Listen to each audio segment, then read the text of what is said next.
کل کتنی آیات ہیں؟ اب عام طور پہ لوگ 6666 کہتے ہیں، مگر وہ ایگزیکٹ فگر وہ نہیں ہے، اس پر اختلاف ہے۔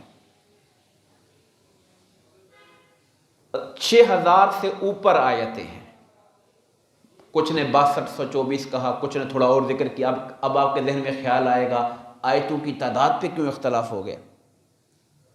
چونکہ جب میں ایگزیکٹ فگر نہیں بتا رہا تو دماغ میں یہ خیال آئے گا، وہ اس لیے کہ بعض لوگوں نے بسم اللہ الرحمن الرحیم کو سورت کا حصہ سمجھ کر ان کو آیتوں میں گنا ہے، بعض نے نہیں گنا۔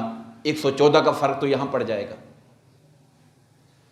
پھر بعض صورتوں میں وہ جو صورت کے آگے نمبر والی جگہ ہوتی ہے، یہ صورت یہاں ختم ہو گئی، اب یہ جو صورتوں کے آیتوں کے جو ڈالے گئے نشان، ڈالے گئے رکوع کے اور پاروں کے، یہ نشانات نبی پاک صلی اللہ علیہ وسلم نے عطا نہیں فرمائے، یہ بعد میں لوگوں کی سہولت کے لیے، تلاوت اور قرات کی سہولت کے لیے حضرت عثمان غنی رضی اللہ تعالیٰ عنہ اور بعد میں حضرت علی مرتضیٰ کے زمانے میں آپ کے حکم سے اسود دولی نام کا ایک بہت بڑا ماہر لغت تھا، اسے آپ نے کہا کہ یہ چیزیں ڈالی جائیں۔